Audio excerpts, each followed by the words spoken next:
आज के इस वीडियो में हम बात करेंगे एक्सेप्शंस इन मल्टी थ्रेडिंग के बारे में विद एग्जांपल्स। कैसे एक्सेप्शंस को हैंडल किया जाता है मल्टी थ्रेडिंग में, चलिए इस वीडियो में जानते हैं। इंटरव्यू में एक क्वेश्चन हमेशा पूछा जाता है, what will happen when exceptions occur in one thread, will it impact other threads. Consider आपके पास एक पाइथन स्क्रिप्ट है एंड इस स्क्रिप्ट में 4 थ्रेड्स हैं। सो this is thread number 1, this is thread number 2, this is thread number 3 and this is thread number 4। And consider thread number 2 में exception आता है। हमें पता है कि जब भी एक्सेप्शन आता है प्रोग्राम का फ्लो रुक जाता है। तो क्या ये एक्सेप्शन पूरे प्रोग्राम का फ्लो रोकेगा या सिर्फ इसी थ्रेड के ऊपर इंपैक्ट करेगा? क्या लगता है गाइस आपको? सो इसका करेक्ट आंसर है कि बाकी थ्रेड्स के ऊपर कोई इंपैक्ट नहीं होगा। हमें पता है कि हर एक थ्रेड के लिए एक सेपरेट फ्लो बनता है मेमोरी में। तो second thread, third thread, fourth thread, ये फ्लोज है मेमोरी के अंदर। एंड सेकंड थ्रेड के लिए एक्सेप्शन आ रहा है तो इसी पे इंपैक्ट होगा, बाकी थ्रेड्स अपना एग्जीक्यूशन करते रहेंगे। ये प्रोग्राम आपने कहीं पे देखा होगा, इसे मैंने कल पोस्ट किया था एज अ क्वेश्चन। इसमें मल्टीपल थ्रेड से T1 थ्रेड है, T2 थ्रेड है एंड एक मेन थ्रेड है। T1 का टास्क है डिस्प्ले फंक्शन, T2 का टास्क है show function and main thread का काम है बाय को 4 टाइम्स प्रिंट करना। यहाँ पे जॉइन लगा हुआ है, T1 dot join, T2 dot join. Means जब तक T1 एंड T2 का काम पूरा नहीं होता तब तक मेन थ्रेड को वेट करना पड़ेगा। यहाँ पे अगर आप देखेंगे तो डिस्प्ले फंक्शन में एक एक्सेप्शन आ सकता है और आएगा। ये स्ट्रिंग है एंड इसे आप कॉन्कैटेनेट कर रहे हैं, ऐड कर रहे हैं into a number. This will generate an exception. यहाँ पे मैंने स्लिप दिया है 2 सेकेंड्स का for just seeing the output. यहाँ पे मैंने T1 का टास्क डिस्प्ले दिया है, क्या ये T2 एंड मेन थ्रेड के ऊपर इंपैक्ट करेगा? Let's check. सो मैं इसे रन करता हूं and you can see here, यहाँ पे एक्सेप्शन मिला।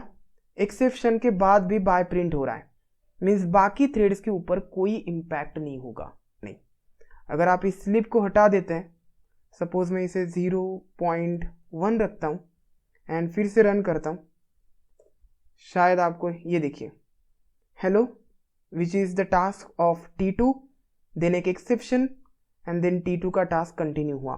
सो T2 के ऊपर एंड मेन थ्रेड के ऊपर T1 का कोई इंपैक्ट नहीं हुआ है। लेकिन यहाँ पे T1 का जो फ्लो था वो कंप्लीट रुक गया है। आपको यहाँ पे एक्सेप्शन हैंडलिंग का कंसेप्ट यूज करना पड़ेगा, ट्राई एक्सेप्ट ब्लॉक का यूज करना पड़ेगा और आप एक्सेप्ट हुक का भी यूज कर सकते हैं। मैंने आपको कल बताया था कि कैसे एक्सेप्ट हुक का यूज किया जाता है।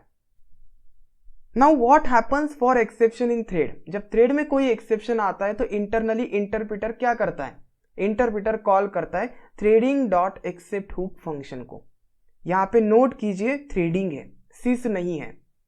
सो अगर थ्रेड नहीं होता है, मीन्स थ्रेड पिक्चर में नहीं आता, ये नॉर्मल एक्सेप्शन होता है, तो उस केस में इंटरप्रेटर सिस मॉड्यूल में जो एक्सेप्ट हुक है उसे कॉल करता है। लेकिन थ्रेडिंग के केस में थ्रेडिंग में एक्सेप्ट हुक डिफाइन है। इसमें 4 आर्गुमेंट्स पास किए जाते हैं। First one is exception class, means कौन सी टाइप का एक्सेप्शन है। इसमें टाइप एरर हो सकता है, नेम एरर हो सकता है, 0 डिवीजन एरर हो सकता है। देन एक्सेप्शन इंस्टेंस और वैल्यू, जो मैसेज हमें दिखता है एक्सेप्शन क्लास के सामने वो message. Then traceback object, सारी इंफॉर्मेशन कहाँ पे एक्सेप्शन आया है, किस फंक्शन में आया है, किस मॉड्यूल में आया है, वो सारी इंफॉर्मेशन ट्रेस बैक ऑब्जेक्ट में होती है। एंड थ्रेड नेम, किस थ्रेड में आया है। सो ये 4 आर्गुमेंट्स ऑटोमेटिकली पास कर देता है कौन? Python interpreter. एंड थ्रेड में जब एक्सेप्शन आता है तब एक अलग फंक्शन कॉल होता है। ये एक्सेप्ट हुक थ्रेडिंग मॉड्यूल का है। नॉर्मल एक्सेप्शन के लिए एक्सेप्ट हुक फंक्शन को कॉल दिया जाता है present in the cis module. Note the difference. So guys ये डायग्राम आप देख सकते हैं, जब आपका प्रोग्राम मेन थ्रेड एग्जीक्यूट करता है और मेन थ्रेड के लिए कोई एक्सेप्शन आता है तब sys dot except hook function को कॉल किया जाएगा। ये बहुत इंपॉर्टेंट है मॉड्यूल नेम हियर। एंड अगर आप नया थ्रेड क्रिएट करते T1 T2, उन थ्रेड्स में अगर एक्सेप्शन आता है तो थ्रेडिंग मॉड्यूल में एक्सेप्ट हुक नाम का फंक्शन है उसे कॉल जाता है। अगर इसमें भी एक्सेप्शन आ गया, मीन्स एक्सेप्ट हुक फंक्शन में भी कोई एक्सेप्शन आ गया, देन फाइनली सिस मॉड्यूल में एक्सेप्ट हुक को कॉल जाता है। सो गाइस इस प्रोग्राम में T1 थ्रेड के लिए एक्सेप्शन आएगा एंड T1 का फ्लो रुक जाएगा, लेकिन T2 एंड मेन थ्रेड पे कोई इंपैक्ट नहीं होगा। हमें ये पता है कि जब भी हम थ्रेड को स्टार्ट करते हैं तब एक मेथड रन होती है called as a run method, and इस रन मेथड के अंदर इसका जो टारगेट है T1 का उसे कॉल दिया जाता है। तो T1 का टारगेट है डिस्प्ले, इस डिस्प्ले फंक्शन को कॉल दिया जाएगा। मीन्स डिस्प्ले फंक्शन में देन एक्सेप्शन आएगा, तो इवेंचुअली एक्सेप्शन रन फंक्शन में आ रहा है, so this should be run. यहाँ पे आप ट्राई एक्सेप्ट ब्लॉक का यूज कर सकते हैं टू हैंडल एक्सेप्शन, लेकिन आप नहीं करते, मीन्स आपने एक्सेप्शन को हैंडल नहीं किया है। इस केस में थ्रेडिंग मॉड्यूल में एक फंक्शन है जिसका नाम है except hook function. So consider this is a threading module and ये फंक्शन है which is present in the threading module called as except hook function. इस फंक्शन को कॉल जाता है, इसमें 4 वैल्यूज इंटरप्रेटर पास करता है एंड उन 4 वैल्यूज का एक टपल बना के पास करता है। मीन्स इवेंचुअली एक ही आर्गुमेंट जाएगा, ध्यान रखो इस चीज को।